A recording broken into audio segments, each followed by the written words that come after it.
welcome to another episode of Why Can't We Talk About It? And today we are going to be talking about the topic of burden. And, for anyone that's kind of just listening in and tuning in, they might ask themselves, what on earth do you mean by burden? And of course, it could mean a lot of things for different people. And I'm sure if I say this to Jocelyn, I'm sure you'll have a different idea of what kind of comes to mind when you say that word. But I do have something very particular that I do think of actually when I think of this topic.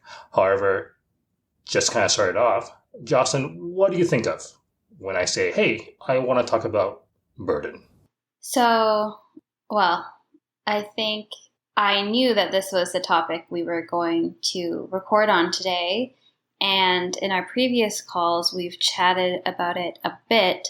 So when I looked into it, I was actually surprised because I don't think about being a burdening, or just that general feeling in any way other than, certain things are a burden in my life. Like, oh, this project at work is going to be such a burden. I've never really related to it in a way that was as personal as what I think we're going to get into today. So that's why I think this is going to be interesting, because we have two very different experiences with it. Mm-hmm. And I think what I'm going to be most curious to find out is why you've experienced the feeling of being a burden or feeling like a burden. I think a good place to start, though, is how you recognized what this was. How did you realize that you felt like you were being a burden? And is it something that you've sort of explored so you understand why that might be the case? Yes. So I guess until therapy started, and, of course, a lot of things didn't really happen until therapy started. However, it kind of comes across from conversations that I've had with people in the past, and definitely from friends with recent conversations. So in my particular example, and the reason why this has come up, and I call it a burden, actually has to do with the way that I don't really I do a pretty poor job, I think, when it comes to keeping touch with people. And this is not just friends. Sometimes this could even be family. And I guess the way that most people have kind of seen that was like, oh, Danny comes off as he's just a bit too busy for other people.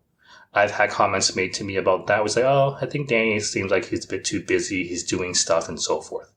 However, when I do have conversations with friends, let's say someone calls me up and says, hey, just kind of want to catch up with you, I'm available. I am available to have that conversation. I love to catch up with friends. And I said that, with my friends too. However, after we're done the conversation, we had one recently with a friend of mine where he goes, so how come you don't really, reach out? How come you're not Is it that you don't reach out, or do you not respond, or is it both? I would say that mostly it's that I don't reach out. So if somebody reaches out to me, I'm there. I'll pick up the phone usually, and I'll message back and so forth. But usually it's more of me initiating that initial conversation, or even text. It's a bit better with text, but phone call I think is probably the big one. Whereas I'm not the one initiating that phone call to call up a friend and go, hey, haven't talked in a while. What's going on? What are you up to? If they call me, that's fine. And so, I had a friend that basically asked me that question and said, what are you up to? And I'm like, oh, not much. And he's like, oh, you can always give me a call if you like, right? Like, I'm here to, pick up your phone too. And I think once that conversation happened, it did make me think, I'm like, oh, when I think about it and I think about the people that I know, my friends and family, I realize that typically, historically, it's people reaching out to me. It's them reaching out to me to say, hey, do you want to hang out? Hey, do you want to chat? Hey, do you want to go do stuff?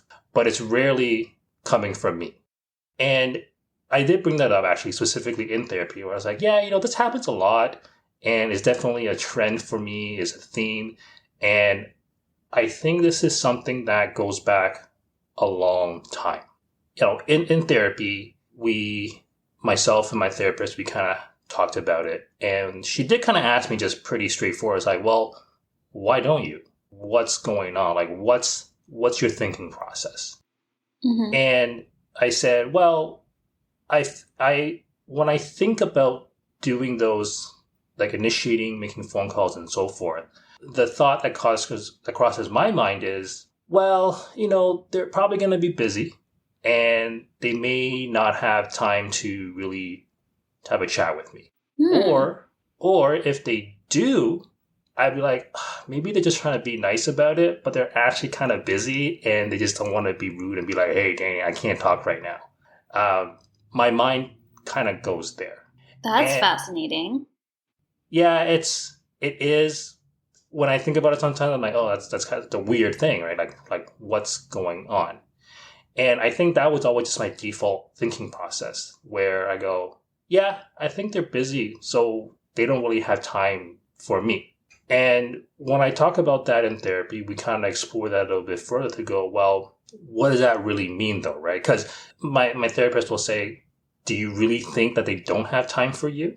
And I would think about it and kind of go, well, I mean, realistically, I'm sure they can make time, or I'm sure if they, are busy, I'm sure a few minutes of their day isn't such a big deal.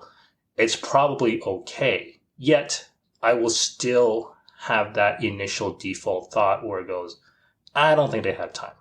I am going to it's, what you're applying there is like logic, like, likely everybody has a few minutes to catch up. So logically, I don't think they would be too busy. But beyond that, what about, and maybe you'll get into this, but what about the fact that they're your friends and they love you and they care about you and they've told you, hey, please reach out. Like, I'd love to hear from you. So it's, logically it's one thing to be like, if I think it through, they probably do have time, but it's also why is the default that you think, oh, they're too busy to hear from me when, they're your friends and they love you and they want you to reach out? Well, that's a very interesting thing to kind of think about because, yes, I know those things. Mm-hmm. And even though my friends have specifically said those things, it's almost like my thought of how much it's a burden on them overpowers those comments that they've made. So even though they'll say, hey, feel free to give me a call when you want, I would love to, take your call and just kind of chat and hang out. If my thought process is, oh, but I'm going to be a burden because they're busy, that somehow overpowers what they tell me. So if it's a friend where, let's say, and I don't know if I'm rationalizing, I'll put things into that thought process. So let's say I want to reach out to a friend and then I'll go, well, not only do I think they're busy because they have work, I go, oh, but they also have like a small child. They must be, so busy with that. They need the time to take care of their kid. They're probably exhausted from doing that all day. Now you're going to add me interrupting their day just to be like, hey, man, what's up? Like there's almost like this is feeling of it's just me saying hello. It's not that important. Why would I actually go and interrupt somebody's day to do all that? So you feel like you're not important enough. And so in the moment, no. However, I think in my conversations through therapy, though, I think that's something that it comes back to more like it's not really about them. Mm-hmm. It comes down to me. So you're right. I think it kind of something that kind of made more sense over time is for me to go, oh, maybe I think of myself as not that important. And so then I'm kind of putting that and saying, well, if I don't think that way and I go, I don't think I'm that important to interrupt somebody's time, then they probably think the same way about me, even though they don't say that. Now, I believe you and I have talked about this briefly, even for you, where I said, sometimes I can tell your status online is busy. And at work, you mean? Yes. Yeah. At work. And I go, well, I like to just kind of send a message and say hello, but she's probably busy. And I know how busy you are. And so I will go, she's really busy. I don't think I should really message her. It's going to interrupt her day. And that's just another thing to add on to that pile of work you already have to deal with. And now you got to deal with another message. Even though it's from a friend, it's still, there is this deep ingrained part where I go, it's going to be a burden. I'm being a burden. And that's just adding to it. And I don't want to be a burden, so I don't. So I don't message, and then I don't call. That's where... Even though a message from a friend during a very busy time can sometimes be the thing that gets you through. I mean, I personally find that, and you know me, I'm always open to you sending me a message or a funny GIF or a funny link. So, okay, so then have you done a bit of a deeper dive to try and understand why that messaging is such a powerful narrative to you? Like, why do you feel like, even though logically you know your friends have said reach out, even though logically you know that a 5-minute phone call, like everybody has 5 minutes, why do you think that overpowering feeling of I am not important enough to be part of somebody else's schedule, I am a burden, by even being part of their day, and almost like, who am I to interrupt that? Like, where do you think that comes from? Well, like a lot of things that has come up, it does come through from childhood stuff. Childhood ding, experiences, childhood things that happened, childhood experiences.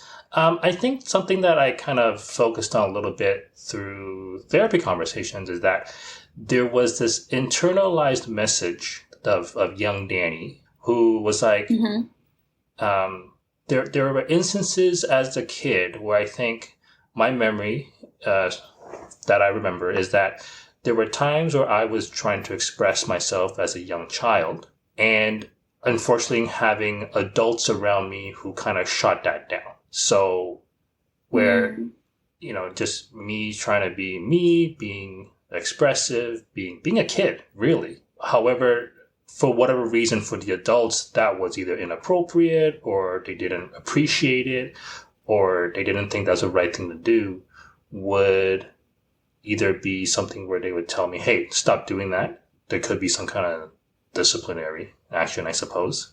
And even though to an adult, that might not mean much to a kid where, that's their entire world, I would say that the internalized message that I got from that was like, hey, being me is not correct. And if expressing myself isn't correct, then the correct thing to do is to not express myself. And even as an adult now, it's something where I go, okay, expressing myself is not cool, and maybe it's not the right thing to do.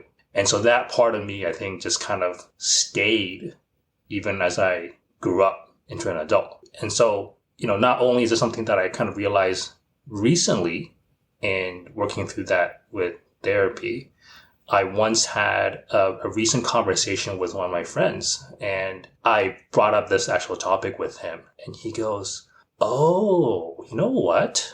That makes so much sense now, because you know what, Danny? When I knew you in high school, myself and others always wondered why you were kind of a bit standoffish. My friend and apparently other people, they thought that they're like, oh, the way Danny is, he's just somebody who either doesn't speak up or he just doesn't care. And yeah, which for me to hear that now, like, oh, I didn't even know people noticed. For one, because I didn't notice. I didn't even know I was behaving in a way where there are people out there that go, maybe he's just somebody who doesn't give a rat's ass about anything that goes on. And in a way, I was like, I kind of wished that I knew that back then, because then I wouldn't be somebody as an adult and be like, oh, there's other things that kind of come with it, and I'm working through it now. I'm glad I'm still working through it now, but if somebody had mentioned that earlier, maybe this is something I could have started working on a long time ago. Yeah, but you know what? I think it's better that your friends bring it up in a gentle way, like, hey, you can reach out anytime, instead of somebody being like, you seem like kind of a dick in high school. So I think it's it got brought up in the right way. Before we get to, I want to ask how you're working through it. Like, what kinds of things do you have to do to work through it? I'm also curious, besides not reaching out to friends and not initiating that contact, does it come up in any other way? Like, do you feel that you're a burden in any other facet of your life? Or is it mostly just when it comes to being the one to like hold up your end of friendships? Well, I would say that's the main thing. That's definitely the main realm, I would say, where that has come up. However, if I think about it, one thing that another friend of mine kind of brought up was that when I think about vacation time as an example, so let's say as a child, obviously, if you had a long weekend and, you have family time, you kind of go where the parents decide. However, as you get older, you start working and you can make your own choices. However, amongst my group of friends, we used to, or we still do actually, would take vacations together and we would go wherever, we could when we had time off. However, I had noticed, and it turns out other people had noticed, is that I was never one to pick a place. I was never the one that goes, hey, would anyone want to go this place, for example? And it sometimes wouldn't even be, that's a bit, it's more rare, I guess, to take, let's say, take trips or go on vacation. But even as a group of friends to go out and eat, that's another example where I will not say like, hey, would anyone want to go eat at this place? It would be other people that says, hey, Danny, you want to go eat at this place? And I'll go, yeah, sure, why not? It was always someone else would initiate or bring up the idea, and I'll pretty much just kind of go along. And yeah. I see. Okay. Yeah. So it's like I'm there and I'm willing to try and do stuff and go eat and go places. However, I am not the one that will bring it up initially. It's going to be somebody else. And chances are I will be the one that's like, yeah, sure. Funny enough, my sister and myself, we've definitely done like sibling trips and stuff. And I think I told her this a while ago. And she goes, oh, I always just thought you were like just super open to going anywhere. Because my sister was the one who will bring up ideas to do these siblings trips. And I typically would just kind of go along, be like, yeah, sure, that sounds good. You want to go this place? Sure, let's go do that. But I was never the one being like, hey, do you want to go try hanging out at this place? It was typically her. And she just assumed that I didn't have any real opinions and that I just kind of went along with things.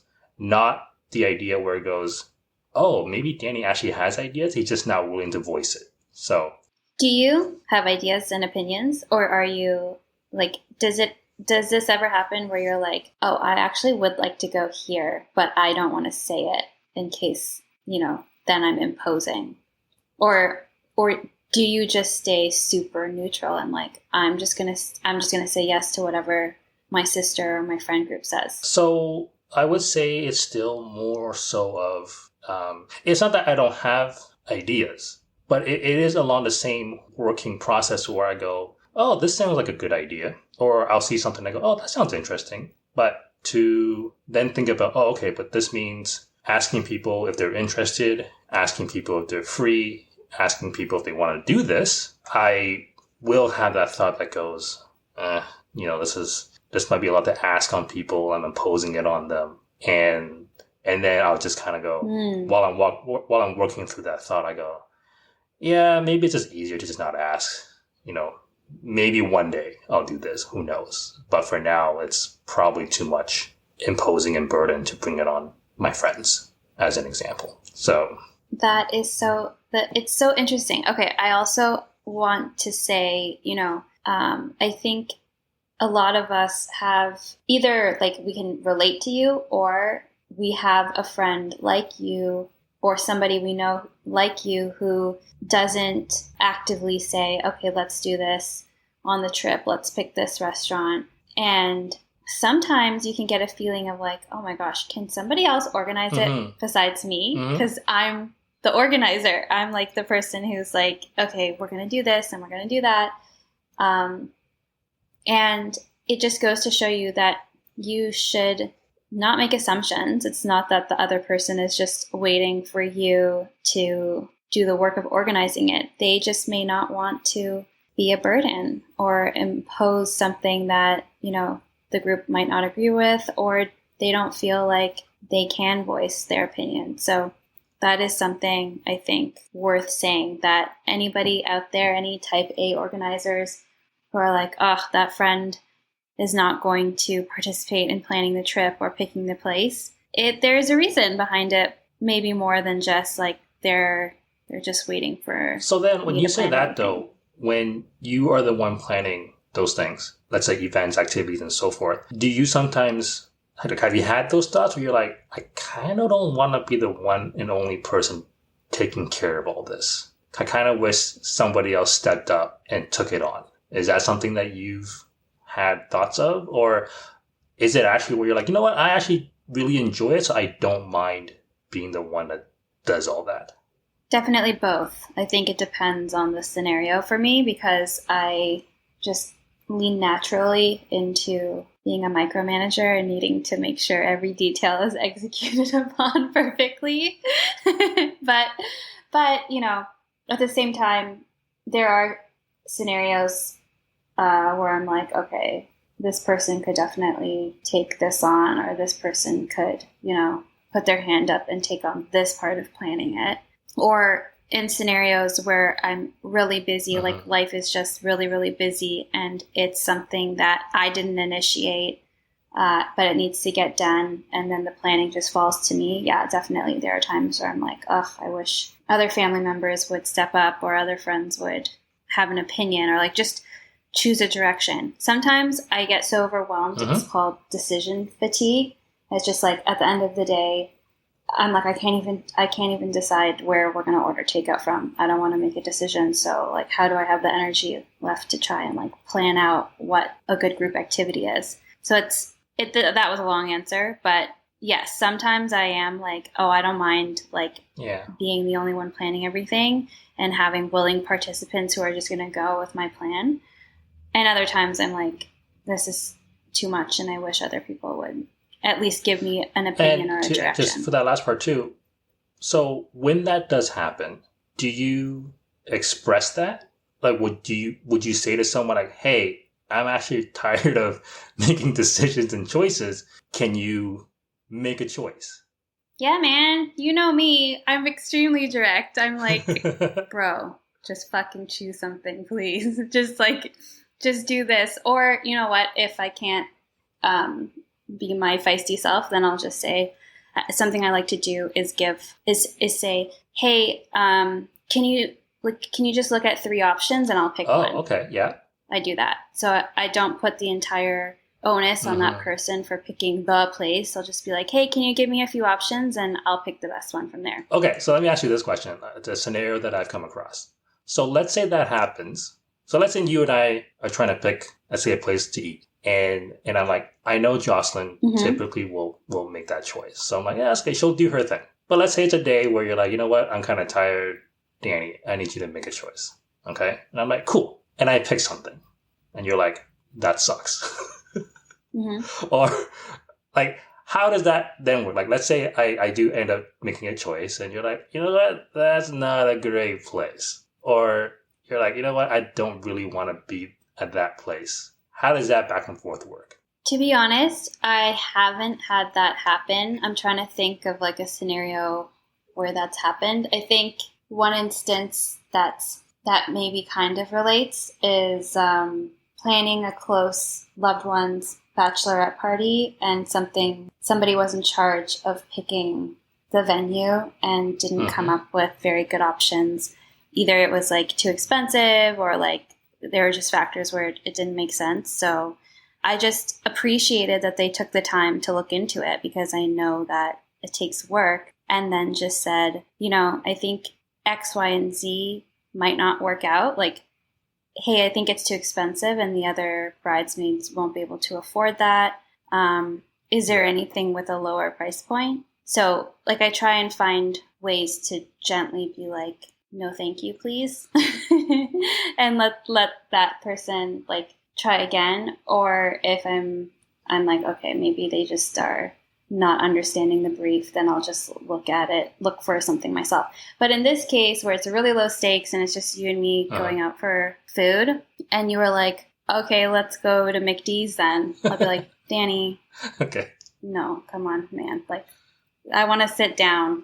Please, I'd like to sit down and have a chat and have a cocktail. I don't want to do a drive-through situation. I guess that's a bit of more, it's a bit different. And I bring that up too because I'm just thinking about how I can think of scenarios in my experience where if I know the other person, or if let's say it's a group and there's somebody there who I feel like they enjoy making those kind of planning and stuff like that, I do tend to have an extra layer of being like, okay, I'll just defer because they seem to enjoy that. So why not let that happen? It's like an extra layer on top of this idea of going like, well, I don't know if I really want to throw out a bunch of ideas when I know that there's somebody there there is some kind of enjoyment to it. And that kind of adds to that. So not only is it that I have an idea and I'm just not saying anything because of, I guess, the implications of that's going on in my mind, but I also know additionally, they kind of enjoy it, so let them take care of that. I think that's a fair assumption to make. But at the end of the day, it comes down to communication, as so many of life's issues do. If you're dealing with somebody who likes organizing, but is maybe not the best at expressing when they need help and are prone to like being a martyr and not being able to express themselves, and they're like, oh, I always have to be the one to do everything, and then like just continue on in that spirit, then that's really bad. You'd like really clash, right? I think, people in that situation have to learn when to ask for help. Like you just said to me, like, how would I make sure somebody else is putting up their hand to organize something? I would do exactly what you just said. I'd be like, Danny, I know we're going for lunch on Friday. I'm so swamped with work and French homework. Can you just pick the place this time? And I don't have a problem doing that. I know it's hard for some people to do that. Yeah, no, I was just hypothetically thinking, like, if you said that, and my first thought is, okay, fix somewhere, make sure she likes it too. And that's a bit tough because that's tough, right?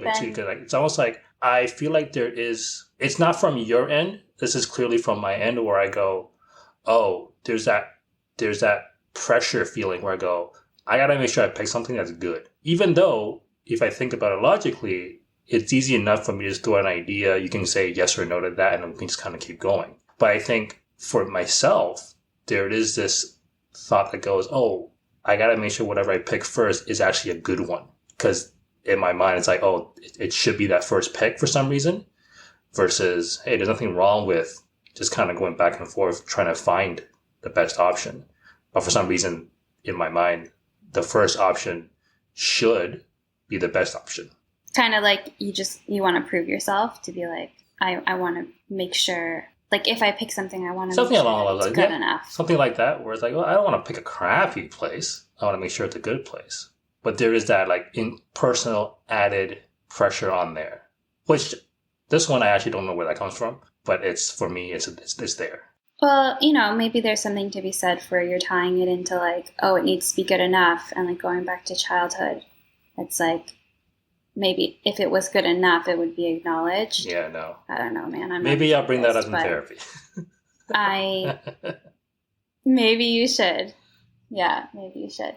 In our particular scenario, now me knowing that that's something that you are working through, I might preface it by being like, hey, I have decision fatigue this week and we're going out for lunch Friday. Can you pick a few options and then I'll help you decide on the one where we end up going? Like I would try to, like now that I know that that's something you're working through, I think I'd preface it by like not putting so much pressure on you to pick the place. I'd be like, hey, why don't you pick a few options? I do find that in scenarios where there's a couple of options to choose from, it does feel less daunting. Where someone says, hey, I'm thinking of these 2-3 places. What do you feel like? I'm like, ooh, options. But if someone says, hey, can you pick out one place? That feels very different even if they said to me, like, hey, Danny, can you pick out a few places and we'll pick one from there? Versus if somebody said, hey, can you just go pick one place? It's almost like, oh, I gotta make sure it's the best one. But how do I know it's the best one? The pressure. And yeah, that's kind of how that process works in my mind, I think. So how are you working through the feelings of feeling like a burden? What are you doing so that you can talk yourself through it and say, no, I am going to reach out to so-and-so today? So far, what I've done is, in terms of like doing that with, let's say, yourself, with a couple of my friends, is when I talked about it with my therapist, there was a bit of a conversation where it just goes like, hey, sometimes a lot of this stuff is something that I put in my mind based off of my past experiences. And I am making assumptions about how other people are going to take me reaching out to them and so forth. And so I think my therapist is like, if you actually just do it, you'll kind of learn that that's not actually the case. And so there's a bit of me just being like, okay, well, I'm just going to do it. And I reach out and I go, oh, so the response wasn't what I had expected. And so that kind of, I want to say that kind of proves a little bit to me each time I do so. That initial hesitation and that feeling of a burden is not actually based in reality. And that it's just something that kind of, I thought about it because of the experiences I had in the past. And I just kind of carry that with me into an adult and made those assumptions. So I think for me, my guess is going to be that as I continue doing that more and more, and as more experiences that I have where it goes in a way where it's just, it's a positive experience, just hanging out with friends, speaking with them, that those thoughts I had before will probably kind of slowly fade away because I have so many more actual experiences that doesn't actually turn out that way. So whatever this idea of being a burden, the more experiences I'm actually not a burden, I think it proves to myself, oh, you know what? That's just an idea I had. It comes from a place in the past, but that's not really real. And that's not really even the case. And so next time, I don't have to think that way. You're rewriting your story. A bit. Giving myself more experiences that work for me and in my favor. And I think more of that just kind of will rewrite the way I think. I don't know if that's actually how it works, but I'm going to go with that. Good. I think so. And I think you should continue reaching out. I say it to you all the time. Please send me messages on WhatsApp and please send me messages randomly while I'm working. It always makes me happy. And maybe just that encouragement, from your friends, if they know that, Danny's not just a standoffish douche. He actually struggles with reaching out. Then your friends who love you will understand, like, okay, you just need a little bit of encouragement until that proof sinks in, and then that feeling of being a burden will hopefully diminish. Yeah, I think that will be the case. Yeah, I sometimes wonder if there are people out there who have dealt with that maybe a little differently.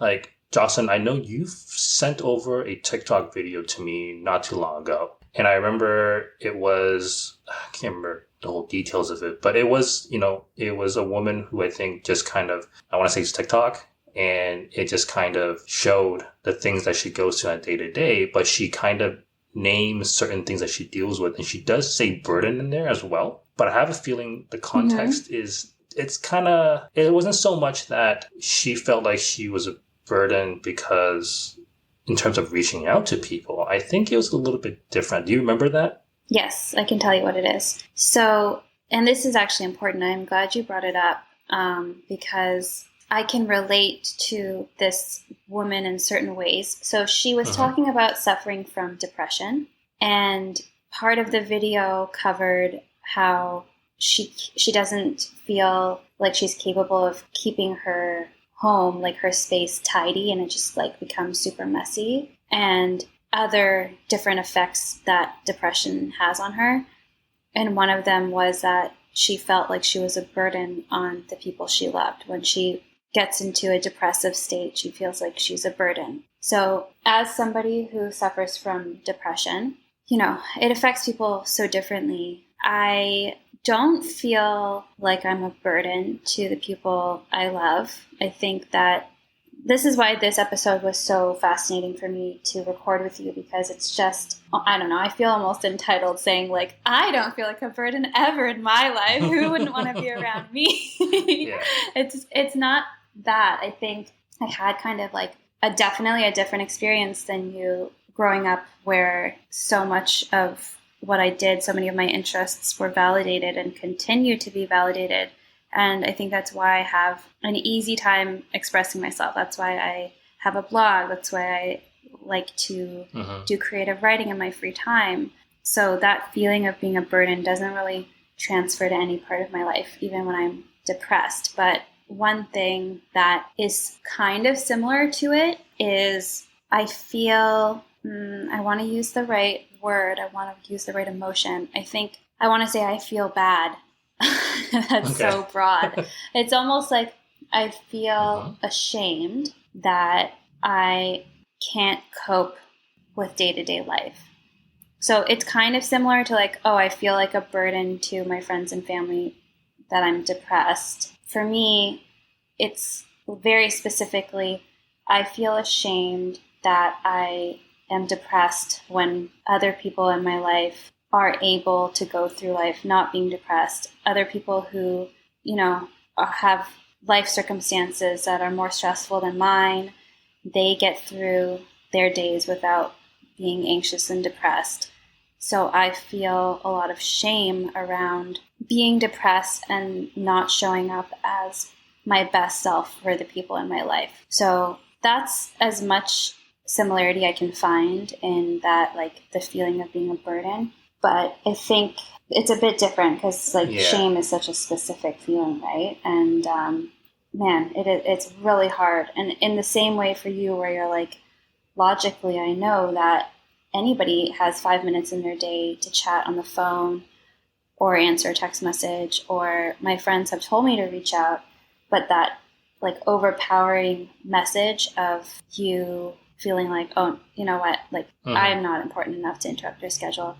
Even though I have friends and family who are like the most supportive and totally understand mental health and really want me to know that they're there for me when I'm depressed, and not to feel bad if I cancel plans, or, you know, that's actually probably the one that is the worst for me, is when I'm in a depressive state. I cancel plans a lot and I feel so fucking bad. I feel like such a shitty friend, and then that spirals into the shame of being depressed. Oh.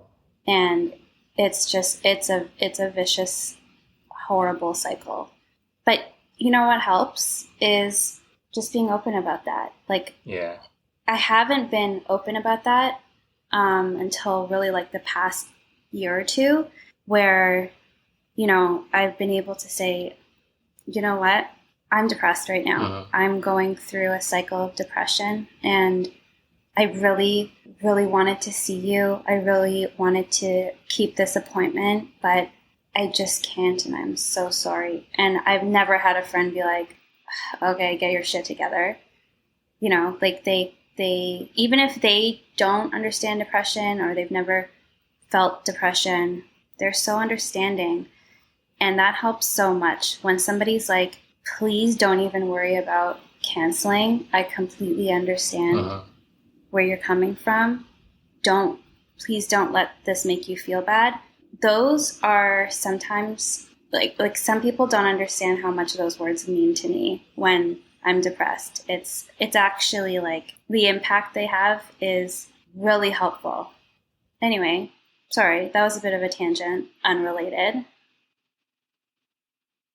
No, kind of related. It's kind of related. I think it helps to, I would describe it as, it kind of just helps to paint like a more detailed picture. But at the same time, just kind of, at least for me, I kind of think of it and goes, all these things that we do talk about, they are kind of related, but it shows just how vast these topics can go.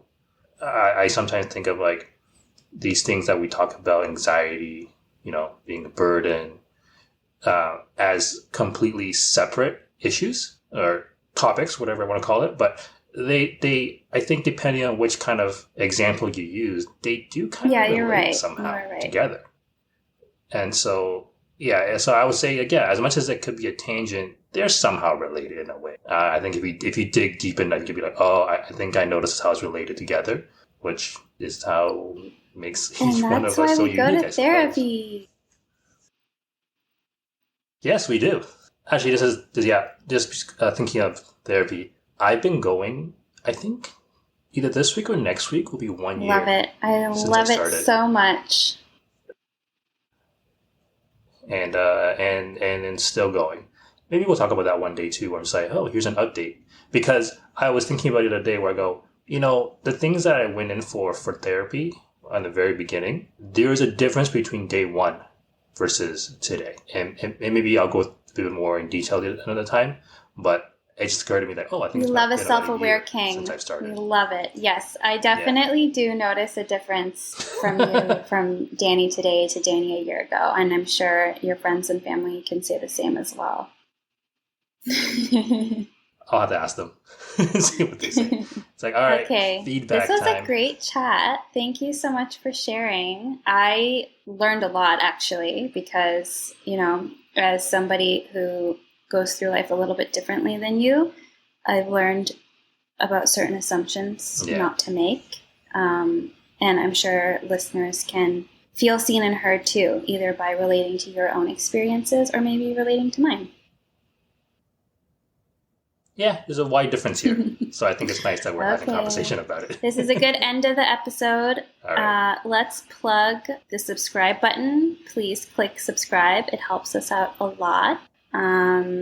You can find a link to my blog in the show notes if you'd like. And thanks for listening. Danny, anything to add? That's mostly it for today. Thank you so much, because I do appreciate the questions that you bring to the the conversation. I understand that you and I have understanding, and just what the listeners today know is that there are going to be times where the topics may not necessarily be on equal footing between Jocelyn and myself. However, that's fine. We are different people. We are unique, and sometimes it's good to just hear more on one topic. But I'm sure we'll have that kind of going back and forth between different topics that we share. But in today's case, I'm glad that, I can say all the things that I've said. And I'm glad that Jocelyn was there with those questions that helps kind of get those information out to our listeners. Okay. Well, in that case, I guess, if nothing else, we will say goodbye. Until next time. We'll Bye. talk next time.